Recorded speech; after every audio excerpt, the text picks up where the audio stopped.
Our reporter Thami Dickson is there, and we spoke to him just a short while ago when there was that agreement on parrots in Africa. Is there any other agreement that has been reached this afternoon, Thami? Well, thank you very much, Aubrey. Welcome back. Indeed, there's another one that has been reached. It's a compromise deal.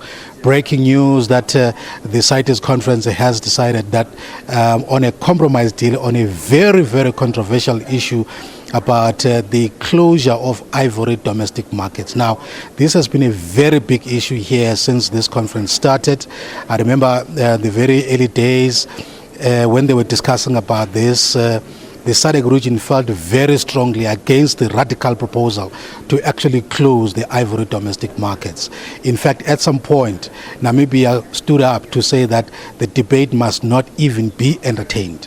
They wanted to stop the debate at all, to say that as SADC countries, they must be given space to be able to use their own ivory domestic markets in the way in which they feel, because their argument was that CITES does not have jurisdiction over the domestic policies and the domestic space that countries want to use. And now they seem to have reached a deal now that says, well, they're recommending that, these countries must, going forward, take a decision that will lead to the closure of domestic. It's a great departure from where they started to where they are right now. But to further explore this point, I am now joined by Thea Carroll from the Department of Environmental Affairs, who's going to help us to understand the meaning of this compromise deal. Carroll.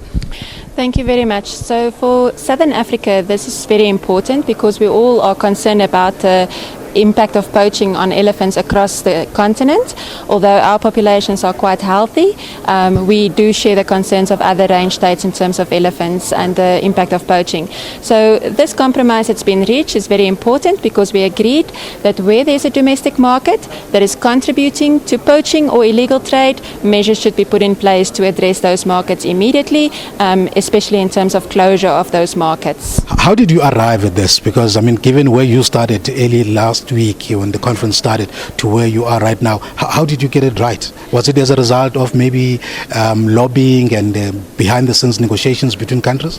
No, the Conference of Parties is set up in such a manner that the committee can establish working groups, and some key countries and NGOs were part of those working group discussions to really unpack what are the areas of concerns and what can be done as a collective to address this area of concern. So it was through formal negotiations on the CITES platform that allowed for us to raise all our concerns. From Southern Africa's side, our concerns about closing national markets where we can use it for small business development and involvement of communities, versus those areas where there really is a concern about those domestic markets contributing to illegal poaching. And I think we all agree unregulated markets are unaccepted, and where there is evidence that the domestic market is contributing to poaching, we need strong action to address those situations. It was a radical proposal in the first place that would have left countries like South Africa in a very difficult space where now they would have to close down their domestic market. How would that have affected you? The challenge for South Africa especially was that our constitution allows for sustainable utilization, and if we want to prohibit certain activities, we must have substantial scientific evidence that supports such a radical decision. So for South Africa that will be very difficult because there's no scientific evidence that our domestic market is contributing to poaching and illegal trade. So it would have been very difficult for South Africa to implement such a decision. Thank you very much, Thea. Thank you. All right, that's Thea Carroll from the Department of Environmental Affairs, putting the government position, or the South African government position, in terms of the compromise deal that has been reached here at CITES about the closure of ivory domestic market. This is an issue that South Africa and other SADC countries have been pushing here to say that they should not be closed. They should be given space to be able to generate revenue out of their own ivory domestic market. But now let's get the view of the NGO sector to get an understanding of how they feel about this. I have a pleasure of being joined now by Susan Lieberman from the Wildlife Conservation Society. How do you feel, ma'am, about this compromise deal here? Is it a good thing for the elephants? I think it's a good thing for the elephants for a number of reasons. Right. First off, Wildlife Conservation Society works in 15 countries across Africa in addition to 45 countries elsewhere in the world. It's a good thing. First of all, it was adopted by consensus.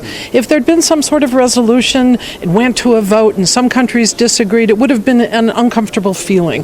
The fact that it was consensus, everyone got something they want, and everyone got something maybe they weren't as happy with. But so it's a win-win situation. I think it's a win-win for everyone. It says that domestic ivory markets, when those markets are contributing to poaching and illegal trade, those countries should move to close them. And that's important. We see in many countries ivory markets that are not regulated and are contributing to continuing illegal trade.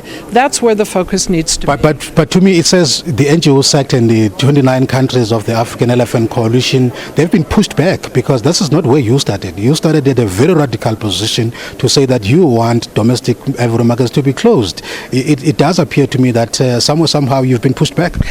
I wouldn't call it being pushed back. I would call it, first of all, we're NGOs. We advise governments that you cannot say all NGOs are the same because different NGOs come from a different perspective. We listen to the African countries, those who wanted a total closure and the southern African countries who felt that just wasn't appropriate for them. So the way I work and the way WCS works, we listened and we tried to work with the governments in the working group that was mentioned to find consensus as a way forward. What's really important also in that resolution, it isn't getting mentioned, is countries will be asked to report to the Standing Committee and the CITES Secretariat on their domestic markets and their progress and how they're doing. And that level of scrutiny is going to be very important. The unity of CITES, I assume that it would have been very vulnerable if they would have gone ahead with that radical decision to ban or rather to close the ivory domestic market. I mean, I don't think that CITES would have survived, its unity would have survived if that radical position would have been adopted. Well, I don't exactly agree. I think CITES is strong enough. It's been around since 1975. It would have survived. There are proposals that come to the table. Some countries support, some countries oppose, and everyone accepts the will of the majority, what the decision is. It would have survived, but I think it would have been more uncomfortable. This way now, when we go to the Standing Committee and governments look at this issue, they know they're coming from a consensus position. They all agreed to that, and let's move forward. Okay, thank you very much for your time. My pleasure. Thank you. All right. Well, those are the views about the breaking news here at the CITES conference regarding the very contentious issue about the closure of ivory domestic market. And they started a very radical position early on this week when the conference started. Some countries proposing that the ivory markets in the continent and elsewhere in the world must be closed. But now, today being Sunday, they've moved towards the Sandton Our. They've reached a compromise deal that says, okay, that's fine. We're not going to close the ivory domestic market, but countries are being persuaded, they are being encouraged that in the long run they must work towards closing those ivory markets, because their view here is that the ivory markets, they actually contribute to poaching and the killing of the elephants. Well, the delegates are really now working hard to get all these decisions together. We will see going forward on some of the critical decisions that they still have to make in terms of how they're going to reach those decisions, whether by compromise or maybe they're going to vote on those issues. With that, it's back to you, Aubrey, in the studio. Well, many thanks once again to my colleague there, Thami Dickson, at the ongoing CITES COP17 conference underway in Sandton, north of Johannesburg. And as